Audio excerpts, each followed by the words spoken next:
Well, of course, regarding the Board of Peace,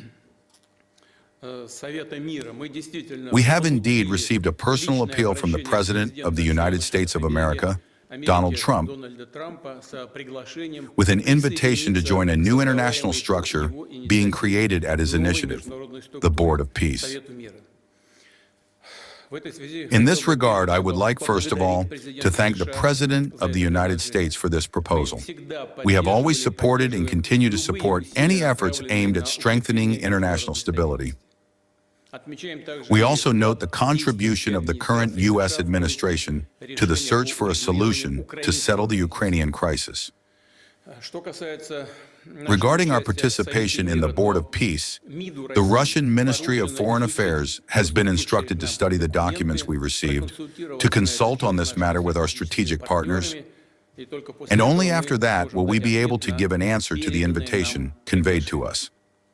In the proposal made to us, the primary focus is on a settlement in the Middle East and on searching for possible ways to solve the pressing problems of the Palestinian people and resolving the most acute problems of the humanitarian situation in the Gaza Strip. In this connection, I will note the main point.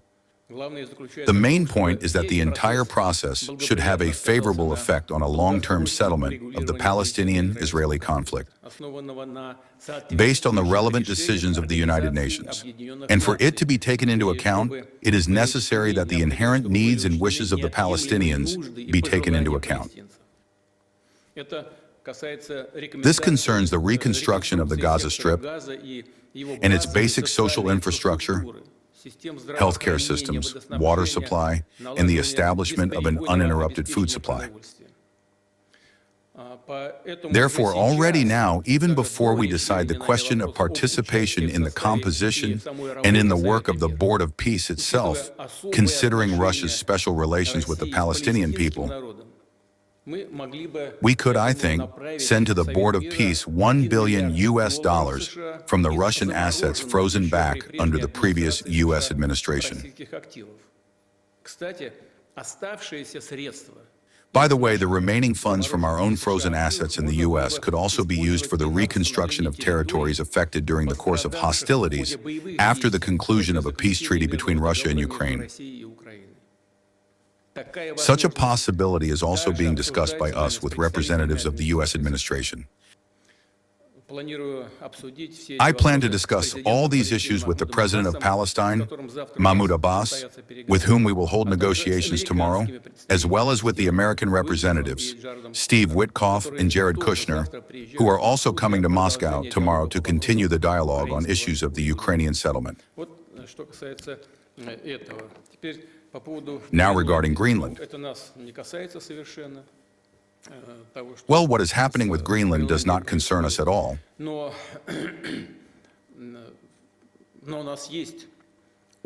But we have experience in resolving similar issues with the United States. In the 19th century, in my opinion, in 1867, as we know, Russia sold to the United States, and the United States bought Alaska from us.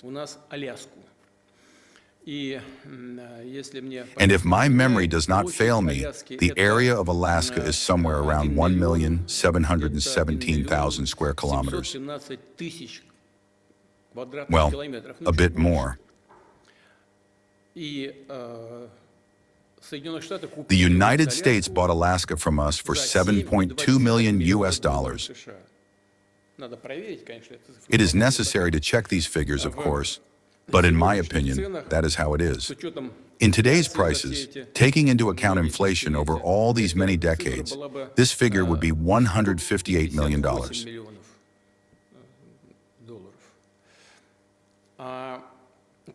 And the area of Greenland is a bit more, in my opinion, 2,166,000 square kilometers, also with a little extra. That is, the difference is somewhere around 449 to 450 approximately 1,000 square kilometers. Well then, if you compare this with the cost of the acquisition of Alaska by the United States, then the price for Greenland would be somewhere there, $200 to $250 million. And if you compare with the gold prices of that time, this figure would be larger, probably closer to $1 billion. But I think that the United States will pull off even this figure. And the main thing is that Denmark and the United States also have their own experience in this regard. In my opinion, in 1917, Denmark already sold and the United States bought the Virgin Islands. So such experience also exists. By the way, Denmark always treated Greenland as a colony and treated it quite harshly, if not to say cruelly. But that is already a matter of a different order. It is unlikely that this interests anyone now, but it definitely does not concern us. I think they will sort it out among themselves. Let us move on, after all, to the main issue and give the floor to the Deputy Prime Minister of the Russian government, Vitaly Gennadiyevich Savelyev. Please.